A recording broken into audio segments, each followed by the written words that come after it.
شوق صاحب اس سے بڑھ کے امن کا اور انسانی جان کی حرمت اور تکریم کا کوئی درس ہے کہیں؟ جی گاہی صاحب بہت بہت شکریہ. بالکل جس طرح آپ نے اپنے انٹرو میں بھی ارشاد فرما دیا. گاہی صاحب اسلام نے انسانیت کی تکریم اور انسانیت کی عظمت کو جس طرح متعارف کروایا وہ اسلام کے علاوہ آپ کو نہ پہلے کہیں ملے گا نہ بعد میں ملے گا. یعنی آج کے زمانے کو بھی اگر آپ دیکھ لیں باوجود انسانی شعور کی تمام تر ترقیوں کے حالت یہ ہے. علامہ کا ایک شعر مجھے یاد آ رہا ہے کہ ابھی تک آدمی صید زبون شہریاری ہے, قیامت ہے کہ انسان کا شکاری ہے. تو آج بھی وہی سچویشن ہے. یعنی آپ تصور کریں کہ غریب قوموں کو جس طرح سے استحصال کا نشانہ بنایا جا رہا ہے اور ان کے لہو کو, ان کے مال و متاع کو, ہر چیز کو طاقتور قومیں اپنا سرمایہ سمجھ رہی ہیں. تو اس شعور کی ترقی کے باوجود بھی اس کا مطلب یہ ہے کہ آپ کو وہ سبق صرف اسلام میں ملے گا. کیونکہ آپ صلی اللہ علیہ وسلم نے جہاں پہ جا کے انسانیت کی تکریم کی تعلیم دی, قرآن مجید نے جو تعلیم دی وَلَقَدْ كَرَّمْنَا بَنِي آدَمَ وَحَمَلْنَاهُمْ فِي الْبَرِّ وَالْبَحْرِ, ہم نے آدم کے بیٹے کو تکریم عطا کی ہے. یہاں کسی علاقہ, زبان, نسل, دین, مذہب کسی وابستگی کا ذکر نہیں کیا.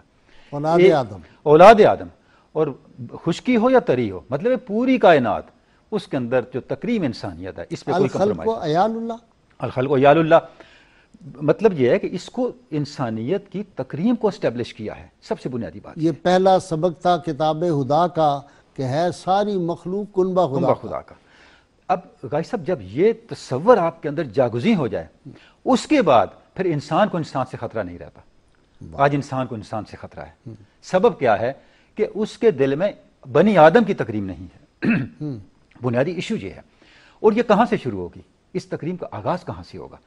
بڑی معروف حدیث جس کا آپ نے بھی ذکر فرما دیا اور کئی حوالوں سے ہمیں ملتی ہے کہ آپ صلی اللہ علیہ وسلم جب طواف کعبہ فرماتے ہوئے سارا کچھ ارشاد فرمایا جو آپ نے کہہ دیا, اس حدیث کے آخری الفاظ کیا ہیں؟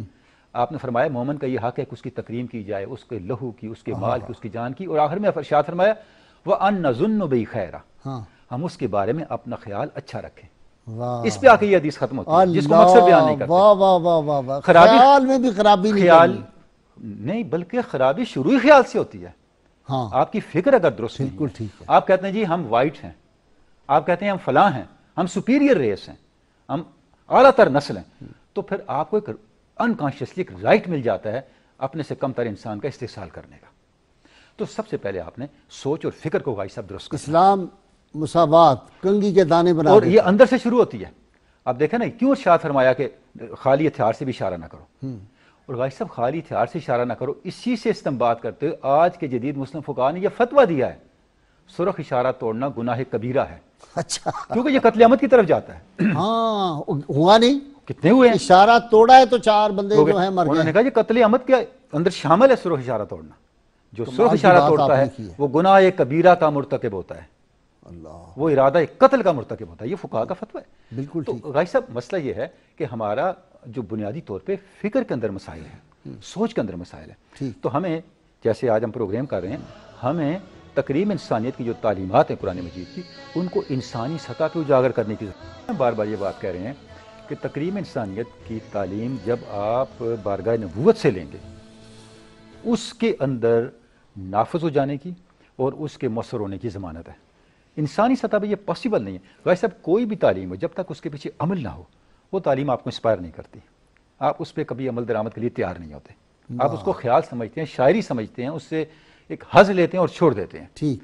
لیکن جب کسی تعلیم کے پیچھے عمل ہوتا ہے, یہ وہ عمل ہے جس کو پوری انسانیت لاکھوں کروڑوں بار پیدا ہو کر بھی اس تک نہیں پہنچ سکتی. واہ واہ واہ. غائی صاحب قرآن مجید نے اسی لیے قتل کی ممانعت کو اسٹیبلش کرنے کے لیے اور قتل کی شدت کو اور قتل کی جو سیریسنیس ہے اس کو انسانیت پہ واضح کرنے کے لیے ایک ضابطہ یہ اختیار کیا. غائی صاحب جتنے بھی جرم ہیں, جب آپ کسی جرم کا ذکر کرتے ہیں اگلا سوال یہ ہوتا ہے یہ سب سے بڑا جرم ہے کہ اس سے بڑا بھی کوئی جرم ہے؟ ہر جرم سے بڑا ایک جرم. بالکل ٹھیک ہے. قتل ایک ایسا جرم ہے, اس سے بڑا ایک جرم ہے اور وہ بھی قتل ہے. وہ کیسے؟ وہ تو شرک ہے. میں عرض کرتا ہوں قرآن مجید میں ہے 2 مقامات پہ اس بات کو کہا گیا الفتنہ تو اشد من القتل, اشد من القتل, اور ایک اور جگہ ارشاد فرمایا والفتنہ تو اکبر من القتل. اچھا, شدت میں بھی اور اپنے برائی ہونے کے لحاظ سے بھی اس والیم میں بھی قتل سے بڑے اگر کوئی چیز ہے تو بڑا قتل ہے اور وہ فتنہ ہے. یعنی اگر نظریے کا اختلاف ہے, مسلک کا اختلاف ہے, آپ قتل کر رہے ہیں. اچھا اب فتنہ کس کو پیدا کر رہے ہیں؟ اب فتنہ کس کو کہتے ہیں؟ فتنہ بھی قتل ہی کو کہتے ہیں. اچھا قرآن مجید نے اس کو ڈیفائن کیا ہوا ہے. جس نے مسجد حرام میں بیت اللہ میں کسی کو قتل کیا, لوگوں کو بیت اللہ میں آنے سے روکا, صد عن سبیل اللہ, اللہ کے راستے پہ چلنے سے روکا, دین حق پہ قائم رہنے سے روکا, یہ ساری چیزیں فتنہ میں آتی ہیں. یعنی ہر وہ چیز جس سے انسانیت کا امن و سکون خلفشار کا شکار ہوتا ہے وہ فتنہ ہے. یعنی جب قتل کا والیوم بڑھتا ہے تو وہ قتل سے بڑا جرم بنتا ہے. واہ واہ کسی اور جرم کو نہیں کہا کہ یہ قتل سے شدید جرم ہے, واہ واہ. کسی اور جرم کو یہ نہیں کہا کہ یہ قتل سے اکبر بڑا جرم ہے. آپ تصور کریں مذہب اور مسلک کی اور نظریے کی بنیاد, سیاسی اختلاف کی بنیاد پہ آپ قتل کرتے ہیں, یہ فتنہ میں شمار ہوتا ہے. فتنہ میں شمار اور ہوتا ہے. یہ قتل سے بڑا اس کی جرم ہے. بنیاد پہ آپ قتل نہیں کر سکتے. ہاں قتل کر سکتے ہیں قتل کی بنیاد پہ. ہاں اگر کسی نے کسی کی جان لی ہو تو پھر اس کی جان لی جائے گی, جیسے ابھی پروفیسر ناصر نے اس میں تو پھر وہ جان ہے نا, وہ کیوں لی ہے؟ فی الحیات وَلَكُمْ فِي الْحَيَاتِ وَلَكُمْ فِي الْقِصَاصِ حیات, یہ اصول دے دیا کیونکہ آپ اس کی جان لے رہے ہیں, بقیہ جانوں کو محفوظ کرنے کے لیے لے رہے ڈاکٹر صاحب مجھے لینی ہے بریک. ناظرین اکرام بہت مختصر وقفہ, اور آپ دیکھ رہے ہیں کہ موجودہ حالات کے تناظر میں یہ کتنا اہم موضوع ہے, اور یہ پیغام میں سمجھتا ہوں کہ اگر ہم اپنے لوگوں تک پہنچا سکیں, دنیا بھر کے لوگوں تک یہ اسلام کا پیغام امن و رحمت ہم پہنچا سکیں تو یہ بہت بڑی خدمت ہوگی. بھائی صاحب یہ دین سے دوری ہے. یہ جو آپ نے ابھی فرمایا کہ پاگل کتے کا بھی مسئلہ نہیں کیا جا سکتا, کیوں منع فرمایا؟ بھائی اس سے ایک مائنڈ سیٹ بنتا ہے. جب آپ کا مائنڈ سیٹ بن گیا کہ کسی بھی زندہ چیز کے ٹکڑے کیے جا سکتے ہیں, وہ مائنڈ سیٹ ڈیولپ ہوتے ہوتے آپ کے شعور سے اور آپ کی فکر سے جان کی حرمت کو ختم کر دیتا ہے. اچھا دیکھیں نا اسلام نے, دیکھیں جو حدیث پاک میں نے عرض کی پڑھنے کی سعادت حاصل کی تھی, نظن بھی خیرہ, کہ آپ مومن کے بارے میں خیال بھی اچھا رکھیں. غازی صاحب اس نے کیا اپروچ بنائی؟ آپ دیکھیں سیدنا صدیق اکبر خلیفہ بنے, خلیفہ راشد. آپ کا پہلا خطبہ اٹھا کے دیکھیں, ایک جملہ اس کا آپ نے فرمایا, تم میں سے ہر طاقتور میرے لیے کمزور ہے تاکہ میں اس سے حق لے کے نہ دوں, کمزور کو نہ دے دوں, اور ہر کمزور میرے سامنے طاقتور ہے تاکہ میں اس کا حق اس تک نہ پہنچا دوں. اس کا مطلب کیا ہے؟ اسلام نے جو جتنا کمزور ہے اس کو اتنا ہی زیادہ تحفظ دیا ہے. یہ واحد اسلام ہے, واہ واہ واہ, یہ اصول ہے. یہ کمزوروں کو زورآور بنا لیتا ہے. جس کی جان دنیاوی لحاظ سے جتنی غیر محفوظ ہے, اسلام نے اس کی حفاظت کی اتنی ہی بڑی ضمانت دی ہے. ہے کوئی ایسا نظام دینے والا؟ سبحان اللہ سبحان. اس کی 20 مثالیں میں پیش کر سکتا ہوں. قرآن مجید سے شروع کرتے ہیں. ٹھیک, دیکھیں قرآن قیامت کے دن قتل کا حساب ہوگا. سب سے پہلے میں آپ کی خدمت میں عرض کرتا ہوں, قرآن مجید میں کیا کوئی آپ کو ایسا حوالہ ملتا ہے اللہ نے کسی قاتل مقتول کو کھڑا کر کے پوچھا ہے شخص تجھے کیوں قتل کیا گیا؟ مقتولہ کا ذکر کیا.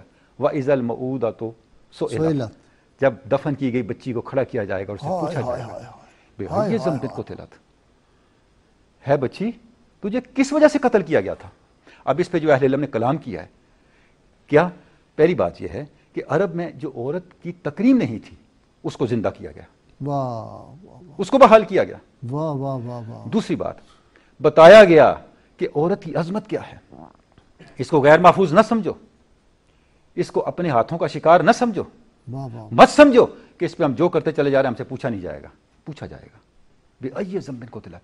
اور اس میں کمال کا نقطہ یہ اہل علم فرماتے ہیں کہ دیکھیں قاتل سے نہیں پوچھا گیا تو نے کیوں قتل کیا, اللہ رب العزت نے قاتل کو اس قابل بھی نہ سمجھا کہ اس سے اس کا جرم ہی پوچھا جائے, اس سے کلام ہی کیا جائے, اس کے خلاف اس بچی سے شہادت جو ہے اسٹیبلش کروائے گی اور اس کے بعد اس کو سزا دے دی جائے گی. وہ جنہوں نے 8 بچیاں اپنی یا 9 جو تھی وہ دیکھیں وہ کیا معاشرہ تھا, وہ سن کے رسول اللہ صلی اللہ علیہ وسلم جتنے اشکبار ہوئے, کیا معاشرہ تھا.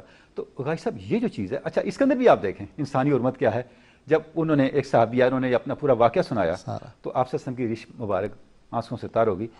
صحابہ کرام نے اس کو روکنا چاہا, آپ نے ایسے نہ روکو, اسے اپنا دکھ کہہ لینے دو. گویا اس کو بھی تکریم کی دی, حالانکہ یہ قاتل تھا کہ یہ وہ جو گلٹی کانشیس ہے اس سے نکلے ایمان کی برکت سے. غازی صاحب یہ رحمت للعالمینیت ہے. ہر انسان کو اس کی سطح پہ آپ نے وہ تکریم دی جس کا آپ تصور نہیں کر سکتے. حالانکہ اور کوئی ہوتا تو اٹھا کے باہر نکال دیتا. پھر ہر بچی کے بدلے میں اس کے فدیہ میں ایک اونٹ دو, بالکل وہ اس چیز کو اسٹیبلش کیا. تو غازی صاحب بنیادی طور پہ اسلام کا مزاج یہ ہے کہ اسلام کے پورے نظام قانون کو غازی صاحب اگر آپ دیکھیں امام شاطبی نے الموافقات میں لکھا ہے کہ مقاصد شریعہ 5 ہیں. مقاصد شریعہ کا مطلب یہ ہے کہ شریعت جن رائٹس کو اسٹیبلش کرتی ہے, اور جب آپ جو ہے وہ کریں گے قانون بنائیں گے تو پھر آپ کیا کریں گے؟ ان چیزوں دین, نفس, جان اس کے بعد آ جاتا ہے عقل، مال نسل۔ اور نسل۔ اب آپ دیکھیں ان کا مرکز انسان ہے، کتنی حیران کن بات ہے کہ انسان کے گرد سب کچھ گھومتا ہے، انسان کو اللہ کے دین کا پابند بنانا اور اس کے بعد اس کی حفاظت کرنا۔ کسی دنیا کے نظام قانون میں آج تک ہیومن رائٹس کہاں تک پہنچ گئے ہیں؟ وہاں پہ آپ کو عقل کے تحفظ کا نہیں ملے گا، واہ واہ۔ کوئی ایسا رائٹ بھی ہے کہ اس کی عقل محفوظ رہے؟ کوئی دنیا کا قانون اٹھا کے دیکھ لیں۔ بریک ناظرین کرام، بہت مختصر وقفہ ہوگا انشاءاللہ تعالی۔ یہ آج کی گفتگو جو ہے تکریم انسانیت جاری رہے گی، ہمارے ساتھ